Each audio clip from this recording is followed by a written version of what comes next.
Senhoras, senhores, queridas irmãs, queridos irmãos espiritistas, caras amigas e amigos que nos acompanham pela web TV Mansão do Caminho, nossos votos de muita paz. Era uma montanha qualquer. A região é bastante montanhosa. Em uma obra escrita por Plínio Salgado, nos anos 40, ele fala a respeito desta montanha e faz uma análise de natureza poética das mais belas que eu já li, procurando demonstrar que, além da vida geográfica, em qualquer aspecto ético-moral, a humanidade enfrenta uma montanha e um vale, um planalto e uma planície. O planalto é o lugar da solidão. Aqueles que desejaram entrar em contato com Deus, no passado, os cenobitas procuraram o alto da montanha para poder conviver com o silêncio, porque é muito difícil fazer silêncio, principalmente silêncio mental. Podemos calar a boca, mas a nossa vida psíquica é tão ativa que prossegue com alguma velocidade, mudando de pontos de vista, associações, ideias, desejos. Então, este é o planalto. Plínio Salgado dizia: os rios nascem no alto das cordilheiras. Se olharmos, por exemplo, o São Francisco, ele nasce na Serra da Canastra, em Minas Gerais. O Amazonas nasce também num pequeno espaço, numa serra peruana. O Nilo, no Lago Vitória, e assim por diante. Porque no alto, a natureza nos oferece um aspecto de 360 graus. A nossa é a visão do infinito. E é no alto que nós conseguimos falar com Deus, sem palavras. Mas é inevitável andar pela planície, as baixadas do sentimento, as paixões inferiores, as angústias, o terreno difícil de ser conquistado, as áreas ásperas, os desvios, os abismos que se abrem a nossos pés. Jesus, quando tinha necessidade de falar com Deus, partia para o deserto, porque no deserto estavam as cordilheiras de montanhas. E toda vez, quando ele terminava de atender a multidão, ele recorria ao silêncio, desaparecia da turbamulta para pensar. E por esta razão, poucas vezes o Evangelho fala que ele sorria, porque estava triste com as nossas angústias. Assim também, todo aquele que pensa de maneira elevada sempre tem uma nota de melancolia na alma, a saudade de regiões mais felizes, de lugares belos, de imaginações iridescentes que imaginam naturalmente a grandeza do que está ao seu alcance e às vezes não aproveitou. Foi numa montanha, portanto, uma montanha qualquer. Mas ela passou a história porque naquela montanha aconteceu um dos fenômenos mais belos da humanidade. Ele estava com os amigos estavam com ele, mas não sabiam quem era ele. Às vezes nós estamos com uma pessoa em intimidade, mas não sabemos quem é a outra pessoa. Para nós, é o que ela reflete, o ego, a paixão exterior, a máscara. E, no entanto, a pessoa é totalmente diferente. Nós vimos uma película cinematográfica, Cleópatra, com Elizabeth Taylor. Foi a película mais cara da história da humanidade. Somente ela ganhou 20 milhões de dólares há 50 anos.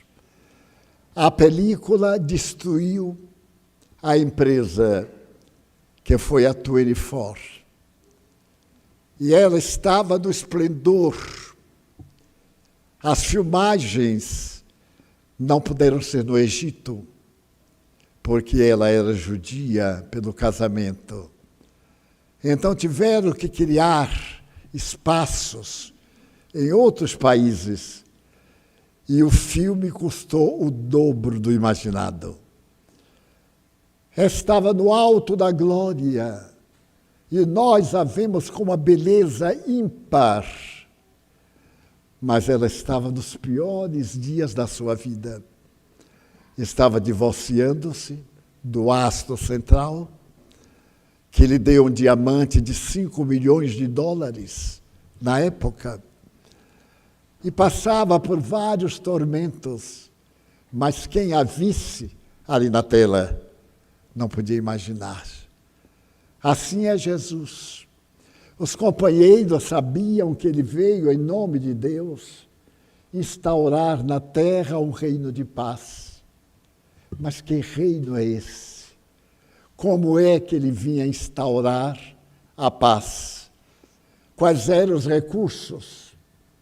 Os judeus falavam que ele falava como todo mundo fala, mas ninguém falava como ele fala. Daí, muitas vezes, quando ele desejou falar das coisas mais profundas, ele procurou a montanha. Moisés subiu a cordilheira do Sinai para receber as tábuas da lei, o decálogo. Jesus, naquela região, procurou um monte e se fez acompanhar de 3 amigos queridos. Eram 12 os amigos, mas ele escolheu 3, Pedro, Tiago e João. Pedro, pela sua experiência, Tiago, pela sua fidelidade, e João, por ser o mais jovem de todos, e ter diante de si a humanidade para levar a mensagem libertadora. Ele não disse nada, porque a verdade não necessita de apresentação. Simplesmente é. Toda vez que uma apresentação é muito longa, o fato que vem depois é um fato imaginado. Por isso, o narrador tem cuidado de preparar o clima mental para poder impor a mentira. E a pessoa deixa que a mentira tome conta da sua alma, porque está presa à apresentação que dela fizeram. Ele está distraído com os louros da pessoa, e aí não presta atenção aos detalhes da pessoa. Então, aquele monte chamado Tabor era um lugar muito especial. E naquela madrugada, eles despertaram no alto do Tabor. Era uma região que atravessava o inverno. E no Monte Tabor, na sua altura, há neve. Mas havia uma parte que era quase um planalto acima da cordilheira. Ele procurou uma região onde houvesse mais pedras para poder destacar-se e subiu naturalmente alguns montes próximos, acompanhado dos 3 amigos. Nascia o dia. As tintas rubras do sol expulsavam as nuvens trevosas da noite. A terra adormecida parecia despertar com bocejos muito agradáveis do vento frio do amanhecer. E lá do alto se podia ver a natureza desdobrada no imenso lençol de névoa que cobria tudo. De repente, ele subiu a um aclive, olhou para os amigos e começou a ascender, sem nenhum contato com nada. E os amigos, que eram homens como nós, acostumados ao dia a dia, ficaram aturdidos e viram que ele ascendia como se fosse uma labareda, destacando-se da paisagem lá no fundo. As mãos estendidas, o olhar na direção do infinito, e parou a regular distância. Automaticamente, os 3 discípulos ajoelharam-se, uma atitude de respeito. E então ele percebeu que Jesus conversava com 2 fantasmas.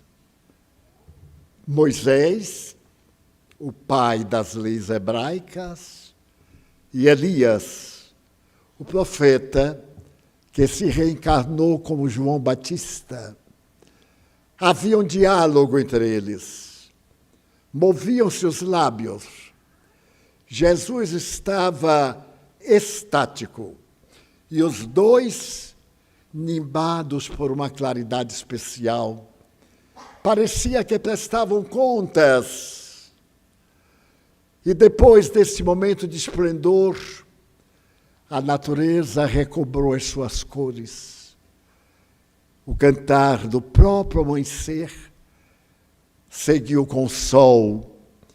E então Pedro, muito comovido, acercou-se dele e disse: ó Senhor, vamos erguer aqui 4 cabanas, uma para cada um de nós, e fiquemos aqui na contemplação do Altíssimo. Jesus olhou para Pedro, que representava a humanidade, nossos problemas, nossa pequenez, e disse suavemente: não, Pedro, é necessário descer. A luz desce do alto, as águas descem das montanhas, a brisa vem de cima, o amor de Deus vem do infinito. E as criaturas que estão na planície, a planície é a baixada, onde nos comprazemos, onde lutamos, onde nosso ego se exibe, onde desejamos o poder sobre o outro, e nosso amor escraviza, retém, domina, como se desejasse possuir e não repartir com ninguém. Na planície existem as brigas, a desconfiança, a incerteza. No planalto, na solidão, existe Deus. E então, depois daquela transfiguração, em que a sua face resplandecera ao brilho do sol nascente, eles desceram pelos caminhos tortuosos até a planície, que é chamada Planície do Esdrelon. É uma planície de encontro de caminhos para toda a parte da Judeia, da Galileia. E ali estava a multidão, as misérias humanas, às necessidades humanas, às grandezas humanas, esperando por ele. Logo ele desceu, um pai, correu aflito, disse: Senhor, vem ver meu filho. Um espírito imundo toma-o, faz que ele congestione e debate até babar sangue.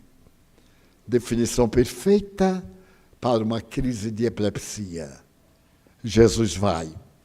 O rapazito está deitado.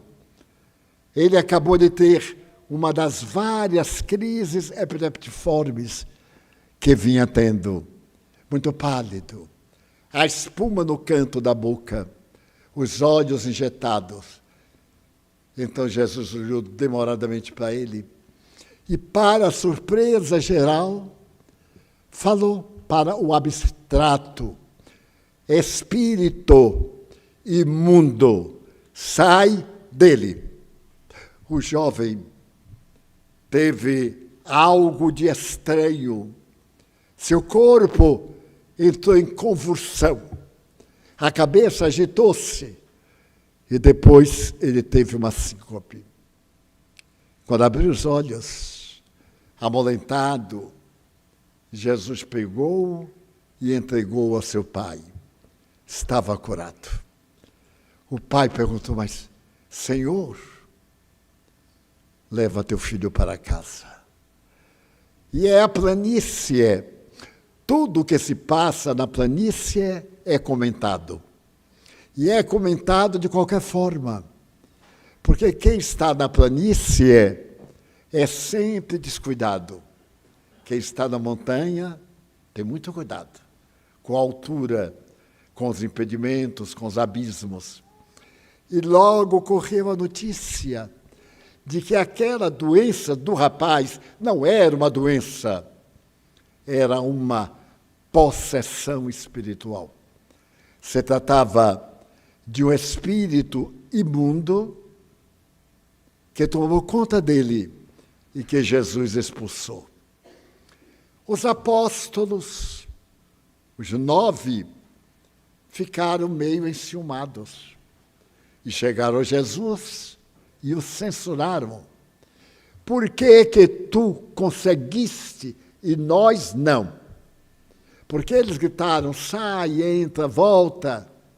O Espírito não lhes deu importância, porque lhes faltava caráter, autoridade moral. Os espíritos não respeitam incenso, folha, sal grosso, sal fino, isso, aquilo. Somente a força moral. A força moral despende uma energia à semelhança da eletricidade, à semelhança das vibrações comuns em todo o universo. E aqueles que falaram com o rapaz doente, os apóstolos, eram pessoas comuns, não eram nem melhores nem piores do que nós. Eram pessoas que estavam seguindo o pastor, mas não entendiam. Se, por exemplo, eu disser aqui: para encontrar o reino dos céus, é necessário renunciar a tudo. Logo alguém grita: a tudo? A tudo. Porque ou renuncia, ou renuncia. Não renuncia hoje, mas morre amanhã e deixa tudo. É uma questão de quando vai renunciar. Renunciar ao ódio, à vingança. As pessoas dizem: mas eu não consigo. Eu digo: não. Você não quer. Porque é ótimo a gente ter raiva de alguém. Difícil é amar alguém. Ainda mais se alguém nos ofendeu. O nosso sentimento é muito frágil. Ele se condói quando é elogiado. A bajulação, o suborno, as palavras melancólicas, melodiosas. Mas Jesus era o inteiriço. O raio, o relâmpago, se vê, se ouve, mas não se detém. É uma reação universal. E aqueles discípulos, quando pediram ao Espírito para sair, eles queriam se exibir diante da multidão. Mas como não tinham moral, o Espírito não deu a menor importância. E Jesus diz uma frase perfeitamente atual. Para esta classe de espíritos são necessários jejum e oração. Vamos decodificar. Para esta classe, então, há espíritos de outras classes. Obsessores, mistificadores, zombeteiros, perseguidores. Outra classe. Aquele era o inimigo pessoal da criança. Inimigo de outra vida. Mas tem outros que são inimigos desta vida. Todos nós temos pessoas que não gostam de nós. Pior, fingem que gostam. E sorriem e acabam com a gente por detrás. Às vezes também até na frente. Quantas vezes eu disse, você quem é afinal? E Chico Anísio tinha uma frase que eu acho notável. O senhor é o importante quem? Era tão importante que ninguém sabia quem era. Mas a pessoa se dava uma importância que dava a impressão de ser o Hércules da mitologia moderna. Então é curioso esse jogo psicológico. E eles gritavam para o Espírito, sai! O Espírito nem deu resposta. Mas para ter autoridade é preciso fazer jejum. As religiões são muito hábeis. E criaram o jejum, não comer.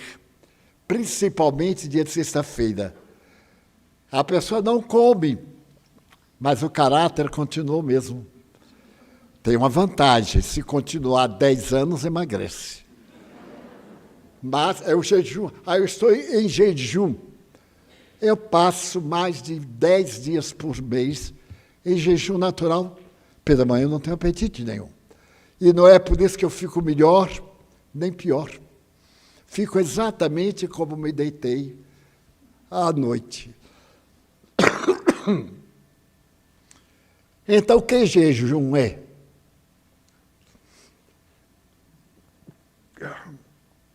É um jejum muito difícil. Jejuar os maus hábitos.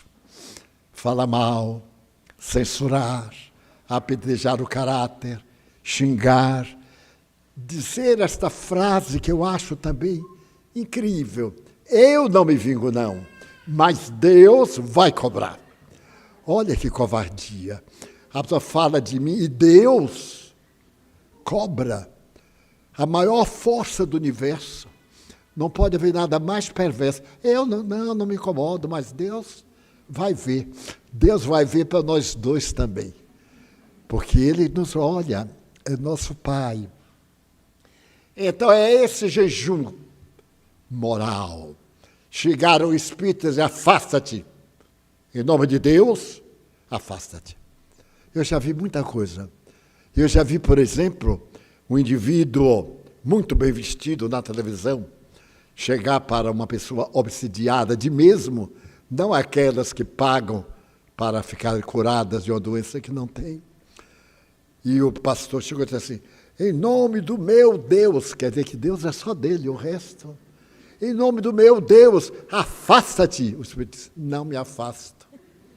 Ele disse, eu estou ordenando. E quem é você para ordenar coisa nenhuma? Aí já o pastor ficou mais brando. Meu irmão, por caridade, não vou fazer caridade não. Você que tem que fazer a caridade aos seus discípulos. Não explorar, não mentir, ter um lar honrado.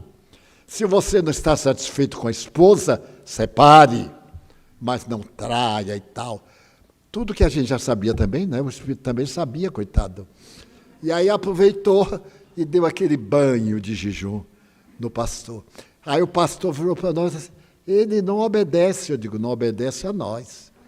Mas tem alguém que lhe obedece, Jesus Cristo. Fale em nome de Jesus Cristo, que é a autoridade. Então, quando falamos jejuar, é não se alimentar de coisas doentias. Não apenas o alimento com a alimentação espiritual. jejum e oração. Há poucos dias eu tive um choque, porque me trouxeram uma paciente para eu aplicar um passe. Era uma mocinha de 18 anos. Eu conversei, preparei um ambiente, expliquei. E disse para ela: agora, feche os olhos e ore o Pai Nosso. Ela disse: o que é? Eu digo: talvez não ouviu. Na minha idade, já fica um pouquinho surdo também. Eu disse: o Pai Nosso, minha filha. Ela disse: eu não sei o que é, não. Eu digo: você nunca ouviu falar que Deus é Pai? É, mas não sei. E que é Pai Nosso. É pai do inimigo, é pai do amigo, é pai do ladrão, é pai da vítima, é também pai do assassino, é pai do assassinado. Então, Pai Nosso, que estais no céu, no infinito, em qualquer lugar. Venha o vosso reino, seja feita a vossa vontade. E a pobrezinha ficou me olhando. Eu disse: minha filha, você nunca assistiu um programa nem de protestante? Eu não gosto dessas coisas. Eu digo: nossa, e você se alimenta de quê? De balada? Aí ela sabia todas. Até a balada que vai sair para o ano, ela já sabia hoje. Resultado, uma inocente, filha de uma sociedade órfã, filha de uma família que não tem paz. Porque os pais não ensinarem a orar, não me refiro à religião A, B, C, D, não ensinarem a ética do dever universal de Deus, são pais que apenas são fornecedores, fornecem tudo o que os filhos querem, desde o telefone próprio para 2 anos, até aquele que custa 16 mil reais para nós outros, os ignorantes como eu, tem lá 4 máquinas e não sabe utilizar nenhuma das 4. Parece um castigo. Mas a pessoa tirar aqui o telefone e mostrar, tudo vai dizer: a gente já conhece, né? Aquelas 4 maquininhas são uma tentação. Então é necessário jejuar, orar, fazer da vida um cântico de oração. Então, nesse breve momento dos nossos comentários, eu desejo deixar esta reflexão. Será que as contrariedades que eu tenho a toda hora, que os problemas do meu lar com minha companheira, com meus filhos, não será uma perturbação espiritual? Será apenas porque eu sou de mau humor? Por que eu estou sempre de mau humor? O mau humor é uma doença. É uma doença que faz parte dos capítulos da esquizofrenia. É uma doença típica. A pessoa está sempre de mau humor. Sempre a cara está fechada. Tem medo de abrir a cara e alguém rir. É patológico. Quem for assim, procura um psiquiatra. A pessoa não tem culpa. É uma doença. Tem medicamentos que corrigem, que dão bom humor, boa alegria. Há uma substância em nosso organismo, que é a substância do amor, e às vezes o organismo não produz. Não produzindo aquela substância, a pessoa reage de maneira diferente. É oxitocina. Quando a mulher acaba de dar o parto, que abraça o filhinho que está sobre o ventre, ela passa toda a oxitocina para a criança. Antes, pegava a criança, botava a cabeça para baixo, dava uma palmada. A criança ia ter, no futuro, pavor da sociedade, porque já chegou apanhando, sem culpa nenhuma. A nossa santa ignorância. Né? Agora, o parto, como se dá aqui em nossa casa, não é propaganda não, porque nós não temos vaga. É tanto amor, é o banho, o parto de pé, na banheira, na postura mais agradável ao paciente, porque é o parto natural. E quando é na postura normal, ela fica deitada, o filhinho é colocado nesta parte, chora, se alimenta dessa energia que a pessoa tem. e será dócil se receber muita energia.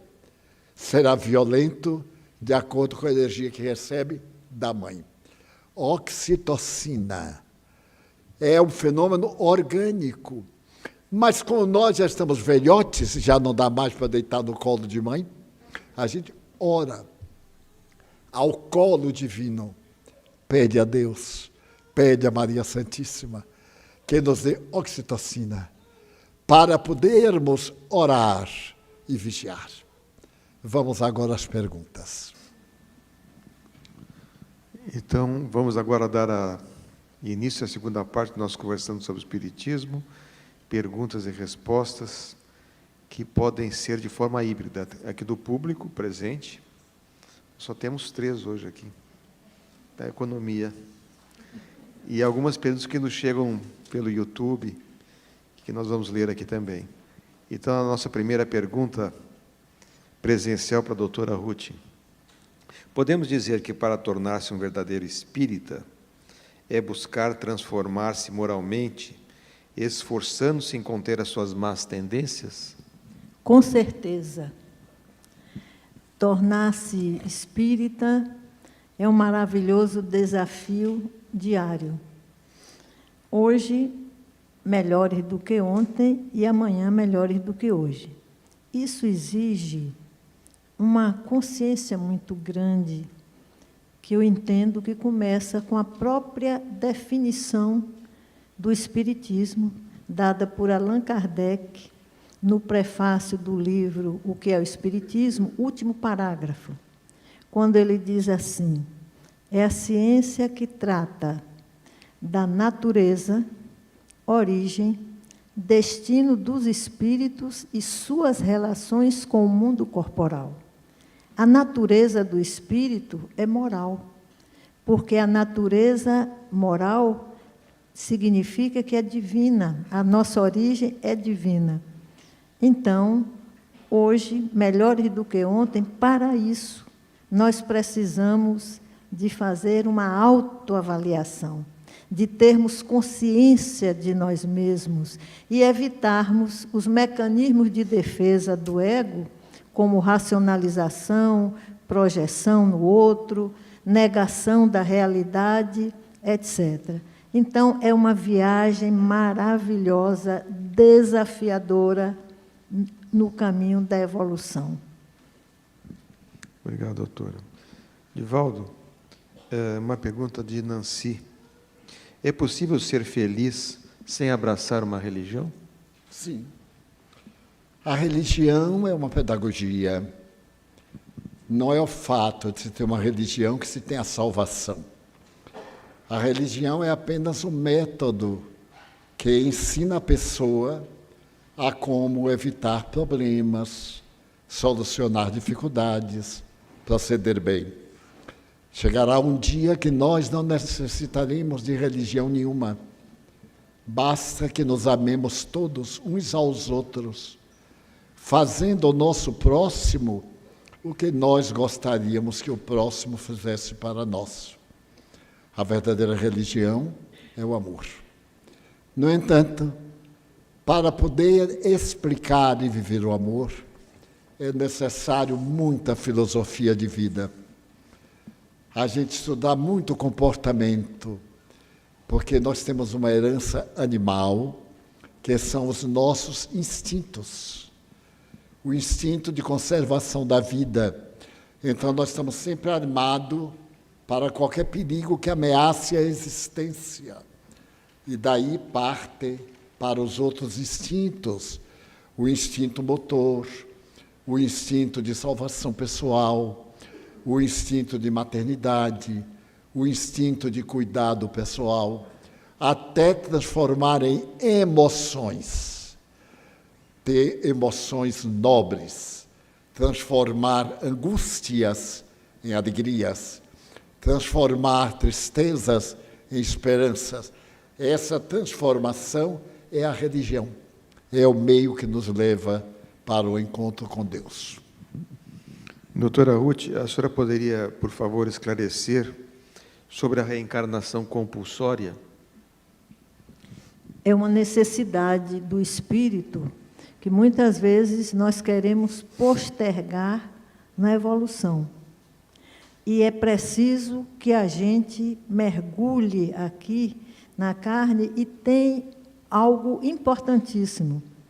Por incrível que pareça, Allan Kardec, na conclusão do Livro dos Espíritos, no segundo item, ele vai colocar, aliás, no primeiro logo, ele coloca assim: quem diria que o movimento, a atração dos patinhos numa bacia de água, ali está contida a lei do universo, que é a lei do magnetismo.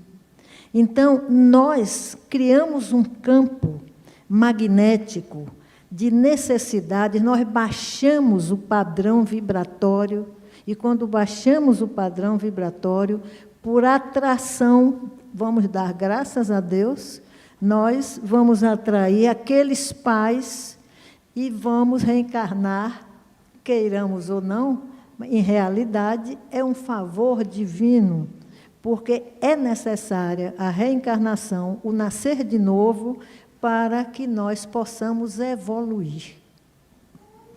Obrigado, doutora. Divaldo, é uma pergunta de Andréia. Se causamos sofrimento em vidas passadas, podemos resgatar as dívidas adquiridas por meio de reforma íntima e boas atitudes, ou será sempre necessário sofrer de forma equivalente? O sofrimento é uma consequência inevitável.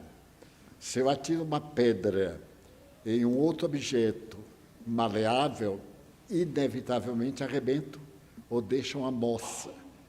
Não tem como. Aí tem que reparar através da reconstrução da área destruída ou produzindo um novo elemento.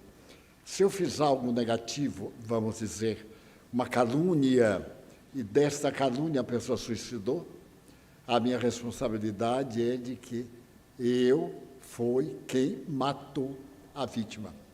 A vítima vai responder pela irresponsabilidade de se deixar influenciar pelo que o outro fala. Mas foi a calúnia, o veneno, o punhal que eu ofereci. Eu, então, noutra reencarnação, vou nascer com uma deficiência orgânica para sofrer o efeito do mal que eu fiz. Mas, concomitantemente, o bem que eu for fazendo vai eliminando o valor da minha dívida. Vamos dizer que, nesse caso, eu esteja devendo 50 mil pontos. Reencarno com débito. Mas aí eu faço bem, ajudo alguém com desinteresse, perdoo quaisquer agressões, tenho paciência com a minha doença, estou conquistando, estou diminuindo o débito. E, às vezes, pode chegar ao ponto de eliminar as consequências do mal que eu fiz. Porque Deus não é cobrador. A lei é de equilíbrio.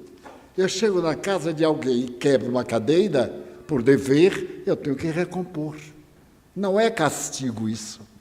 Isso é uma proposta educativa. Eu não tenho direito de prejudicar a ninguém, porque não permito que ninguém me prejudique. Então, qualquer coisa que seja perniciosa à natureza, à sociedade, ao indivíduo, eu contraio uma dívida que poderei pagar sofrendo ou fazendo bem. Por exemplo, Maria de Madalena, ela foi uma meretriz como outra qualquer. Teve os seus encantos, desencantos, em Jerusalém, em Magdala, onde vivia. Ela conheceu Jesus. O homem nunca lhe havia fascinado, porque ela estava acostumada com o sentimento de mulher. Mulher que entregava o corpo, atormentada pelas questões sexuais. Mas quando ela vê Jesus, é algo diferente, que transcende. Ela então olha, se fascina e vai ajudar os leprosos. Então resgatou todos os males. Sabe o que é ajudar leprosos há 2000 anos?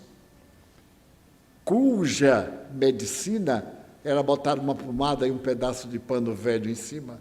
A pessoa apodrecia em vida. Não tinha o direito de entrar nas cidades.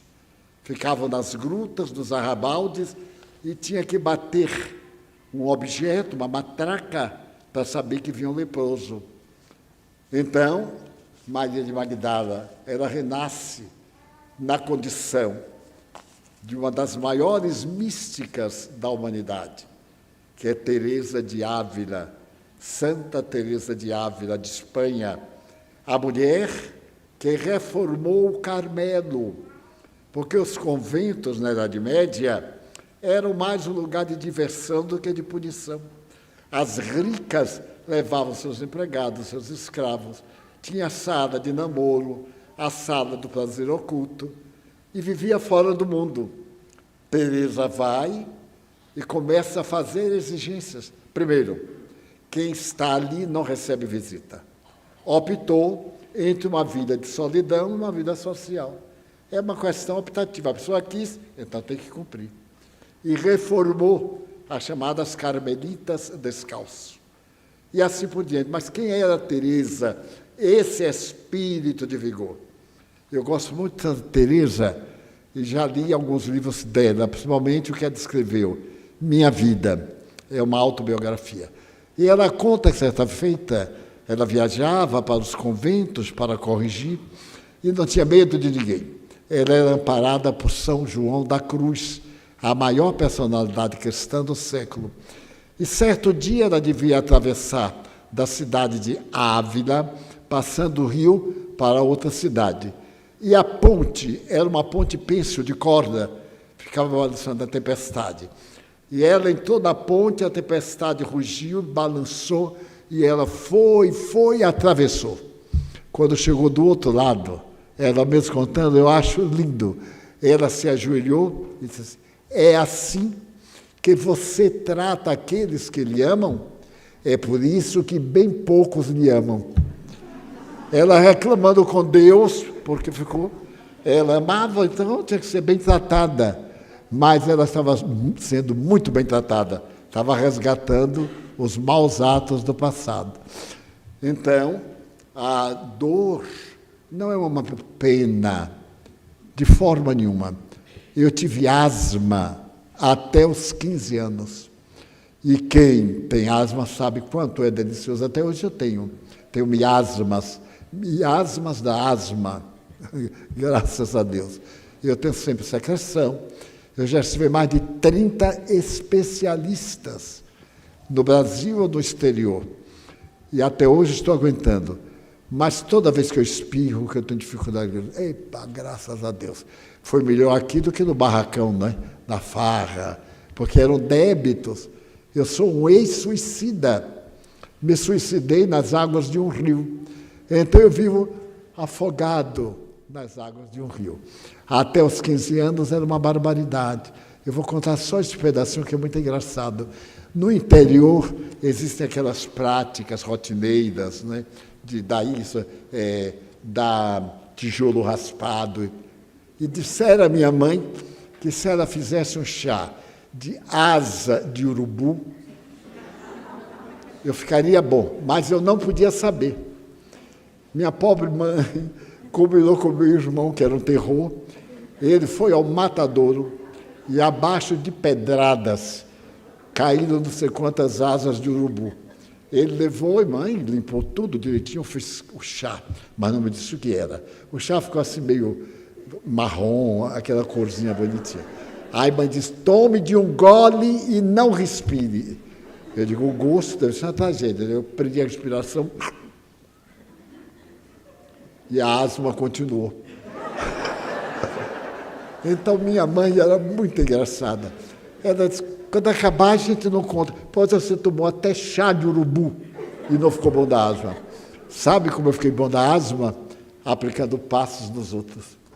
Eu era técnico em aplicar passos em cardíacos e pessoas com problemas respiratórios. Desde os 15 anos que eu não tenho asma.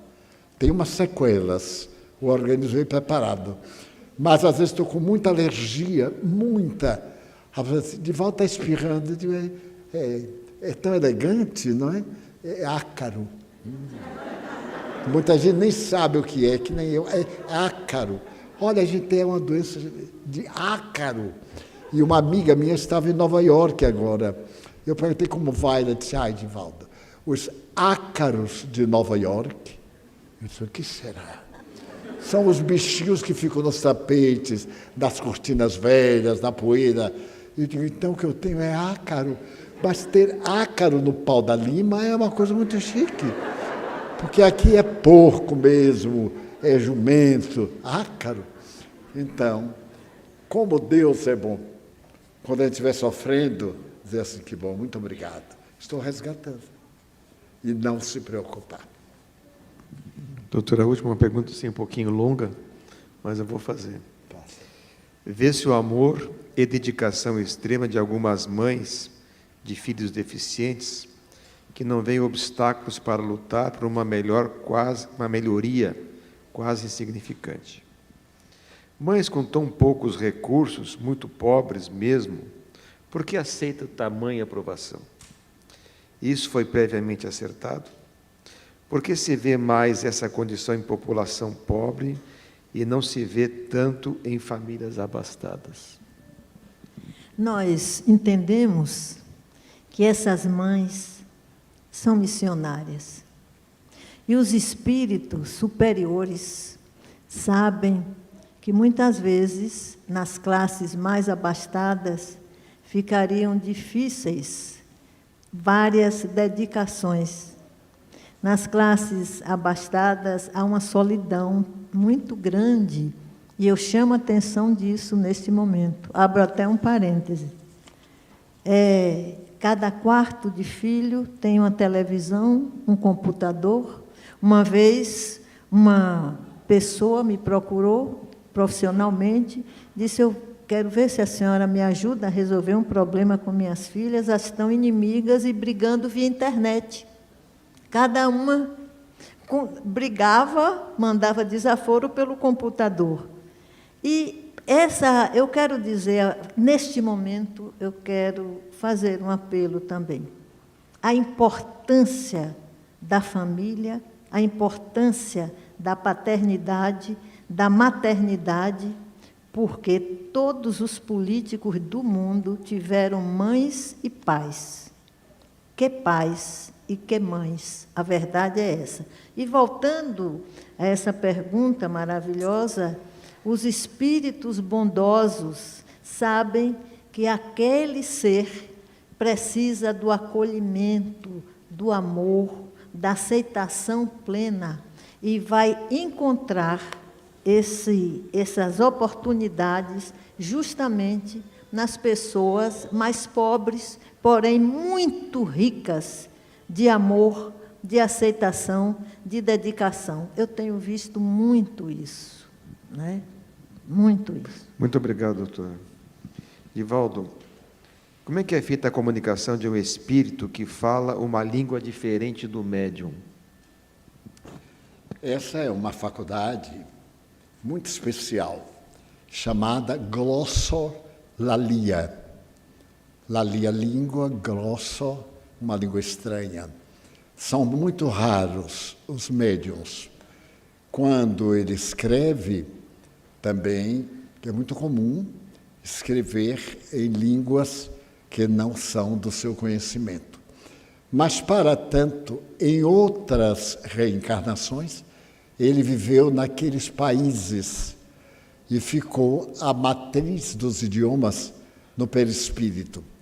Em linguagem psicológica, viveu em uma região e no inconsciente profundo ficaram os caracteres que, nesta encarnação, podem ser movimentados pelos espíritos que falam esse idioma. Em Genebra, havia uma menina que, aos 2 anos de idade, a mãe deu uma palmadinha, estava dando banho, a menina procedeu mal, deu uma palmada. E então ela virou para a mãe, e como o idioma local era o francês, ela falou uma coisa incongruente, e a mãe achou que era maluquice da menina. Mas a menina ficou muito excitada. A partir daí, ela esqueceu o francês e falava uma coisa que a mãe não entendia. Algumas semanas depois, ambas estavam no mercado fazendo compras.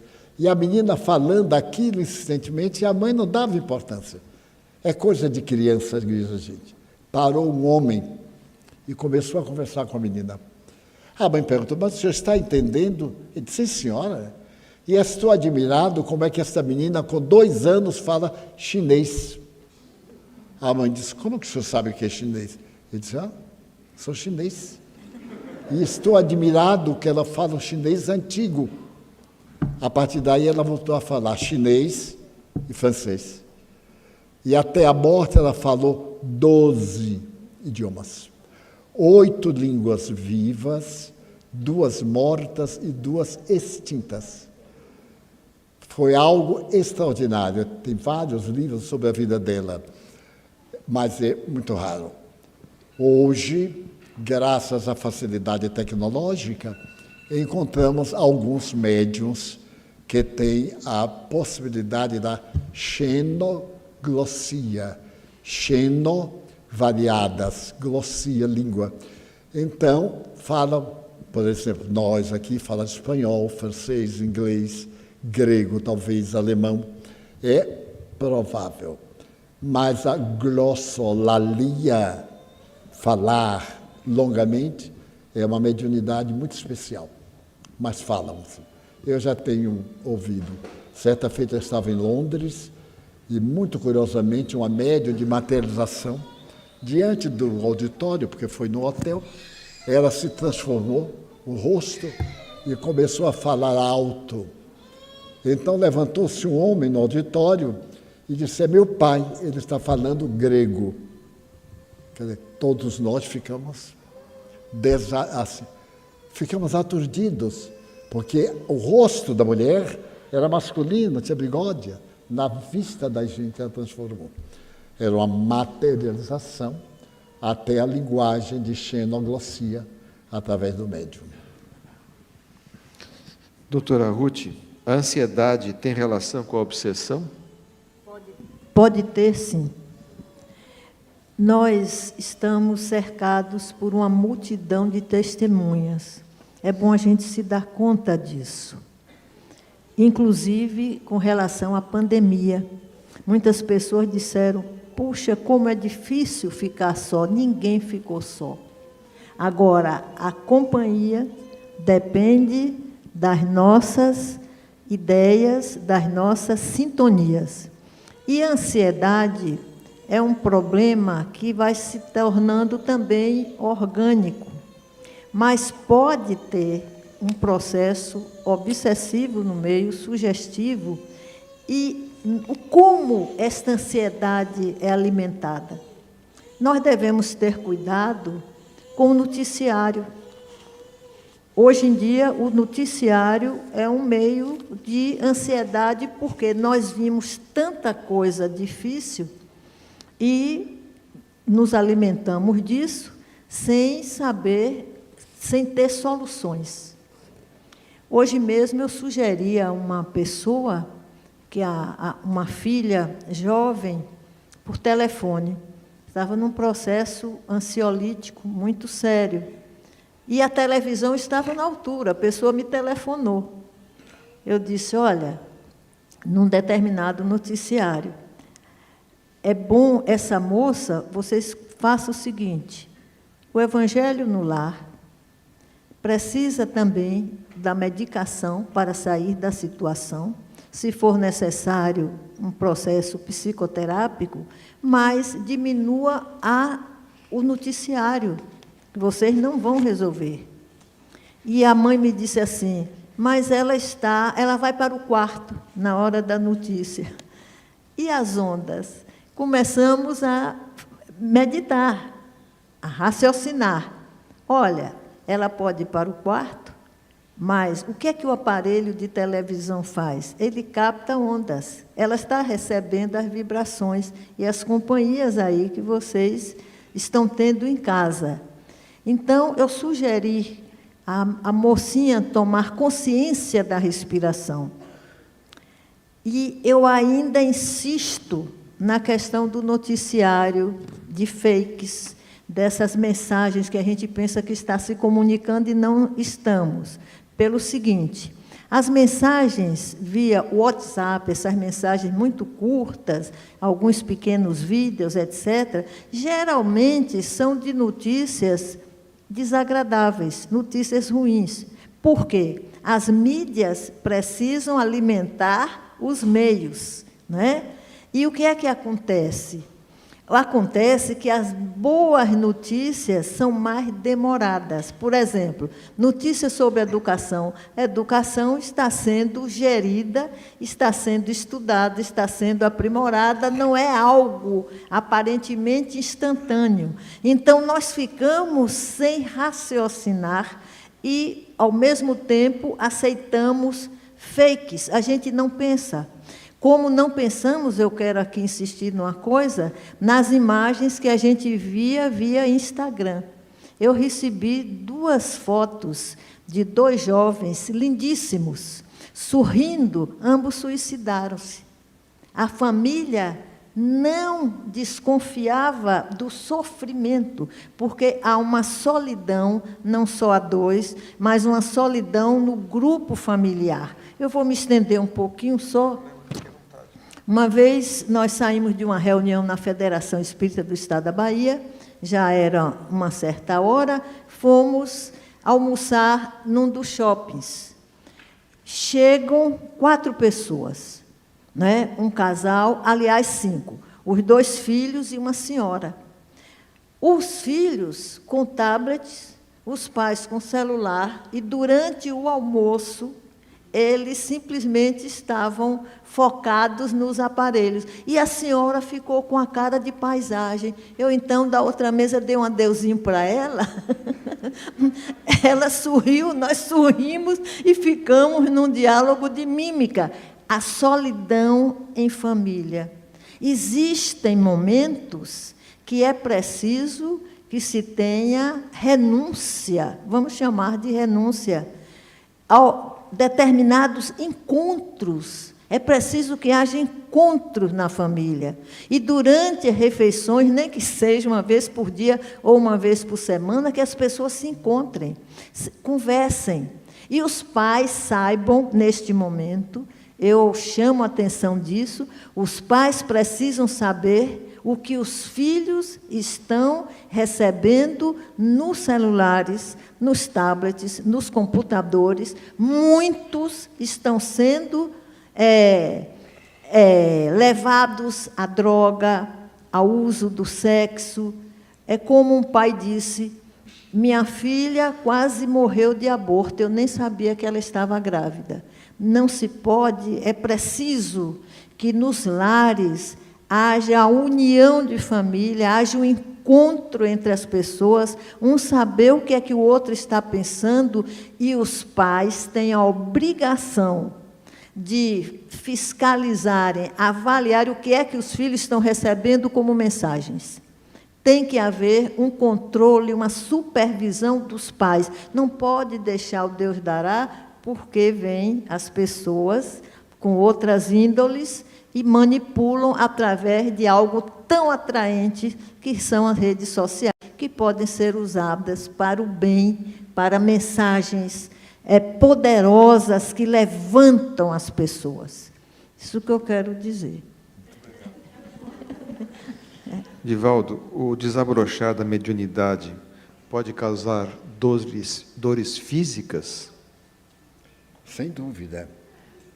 Toda vez que uma faculdade nossa ou um órgão nosso entra em função, ele produz um tumulto no próprio organismo. Nós somos seres de 5 percepções. Quando, de repente, entramos no 6º sentido, captar imagens fora da chamada realidade tridimensional, há várias circunstâncias.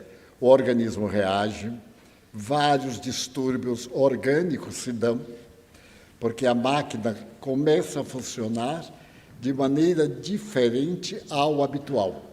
E se reconhece que é uma mediunidade em explosão, porque são doenças aparentes, sem lógica, sem diagnose, e verdadeiros distúrbios que surgem, desaparecem, voltam a surgir. Mal-estar, euforias, estados quase de alucinação, estados de depressão profunda, são sintomas físicos e psicológicos da mediunidade em surgimento. O que fazer? Orar, ler páginas edificantes, conhecer a doutrina, especialmente ler o Livro dos Médiuns, onde estão exaradas todas as problemáticas e a maneira de superar. Então, a mediunidade produz muitos distúrbios, porque é um sentido que a humanidade vai ter proximamente normal. Vai deixar de ser paranormal para ser normal, um sexto sentido. Doutora Ruth, o que fazer com a depressão dos filhos? O toque, transtorno obsessivo compulsivo, com oração tem cura? Tem cura, sim. Em primeiro lugar, o acolhimento e a depender da idade, porque a criança, o pré-adolescente, em realidade, eles são os médiuns da família, mas são médiuns no sentido de expressarem as dificuldades, muitas vezes, da família, numa outra linguagem. O toque, que é o transtorno obsessivo-compulsivo, eu posso colocar uma experiência profissional. Uma jovem apareceu com toque desde a idade, mais ou menos, de uns 13 anos, e ela chegou à culminância de ficar de pé, com os olhos fixos, durante 5, 6 horas, na mesma posição, movendo somente as mãos. Os pais não suportaram. Em determinado estado do Sul, eles tinham recorrido a psiquiatras, profissionais da psicologia, etc. E, então, os avós que moram aqui em Salvador acolheram a jovem.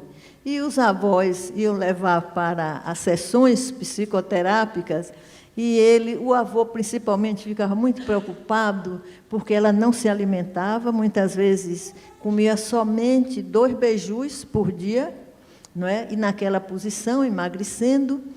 E o avô, quando ela entrava para o consultório, ele olhava para mim e fazia assim, olha, ela, eu dizia, não, ele fazia assim, não. Bem, essa moça foi trabalhada, inclusive, nós sugerimos uma psiquiatria mais compatível, precisa disso também, e ela precisou de ser trabalhada em acessar o que o Dr. Jorge André chama de núcleos em potenciação, que são justamente construtos do inconsciente multiexistencial, não sei se estou complicando, acho que não, não é? Do inconsciente multiexistencial, que em cada existência, olha, vamos agradecer a Deus, em cada existência nós vamos transformar um número muito pequeno de núcleos em potenciação. Esses núcleos em potenciação, que eu daria uma estátua para o Dr. Jorge Andréa, em homenagem, porque a descoberta é dele, esses núcleos vibram no DNA das células. Vejam só. Então, emerge do inconsciente, que eu chamo de multiexistencial, ao invés de consciente passado, porque não passou. Nessas dimensões não existe a temporalidade. A gente está aí com uma proposta. Então, esses núcleos em potenciação são os núcleos que vão estruturar direcionalmente a reencarnação a partir dos DNA das células. E eles têm uma estrutura tríplice. O núcleo desse núcleo é pura luz, é puro amor, é pura inteligência, é a marca do self, na linguagem de Joana de Ângeles, ou do inconsciente multiexistencial, mas é a marca desse self, dessa luz, dessa estrutura, desse eu superior na gente. Esse é o núcleo do núcleo em potenciação. Ao redor, mais duas camadas. Uma dos traumas, aquilo que não foi resolvido do inconsciente interexistencial ou multiexistencial, que pode ser resolvido nesta reencarnação. Ninguém está à toa. Deus está presente. Nós estamos direcionados. E uma terceira camada, constituída pela energia, que ao mesmo tempo é uma linguagem, que vai do inconsciente atual, a partir da vida pré-natal. Então, no caso dessa moça, não se precisa de hipnose, nós descobrimos que existe uma linguística, não é? Há uma linguagem dos níveis, eu adoro língua, uma linguagem desses níveis. A linguagem do eu profundo, do self, é uma que a pessoa expressa. Então, por que ela ficava em pé durante 5 a 6 horas, na mesma posição, com as mãos estendidas e o olhar fixo? Uma existência na qual desencarnou congelada, numa nevasca, e ela congelou nessa posição. Isso foi trabalhado. Uma outra, que era trauma, que tinha a ver com a própria mãe, foi trabalhado também, e ela pôde, aí nós introduzimos nessa abordagem psicoterápica o que é que nós viemos fazer aqui. É o que Victor Frankl fala de logoterapia. Olha, tem coisas maravilhosas. Joana de Ângeles, desde o primeiro livro, Jesus e a Atualidade, eu fiquei assim, encantada, porque ela fala em Melanie Klein. Isso aí é outra história. Desde o início ela vai falar em Melanie Klein. Mas vejam só, nós trabalhamos com o que chamamos de programação evolutiva. Ninguém está aqui à toa. Então, ela descobriu, acessando esse nível de luz, esse nível superior, o que foi que ela veio fazer aqui. Vocês sabem qual é o resultado dessa moça? Hoje, ela se encontra fazendo medicina e é a primeira aluna da faculdade. E os pais nem queriam, os pais vieram da cidade do sul para me entrevistar, para ver se eu podia atender a filha ou não. Aí eu usei uma estratégia.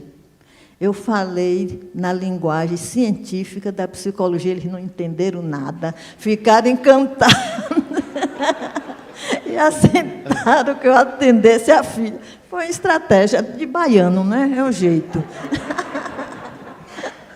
Bom, nós chegamos ao final da nossa reunião de hoje, do Conversando sobre Espiritismo.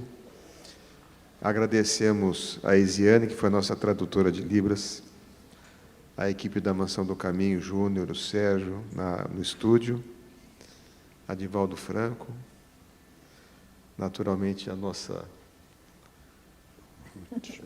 doutora Ruth Brasil, que nos abrilhantou com a sua presença.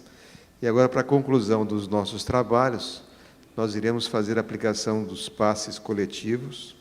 Então, convidamos os médiuns da casa, aqueles que foram preparados e convocados pela equipe doutrinária, para se colocarem ao longo dos corredores. E o Divaldo irá, então, nos conduzir na prece e no encerramento da reunião do dia de hoje. Muito obrigado a todos os participantes aqui fisicamente e também aqueles que remotamente nos assistiram nesta noite. Uma boa noite.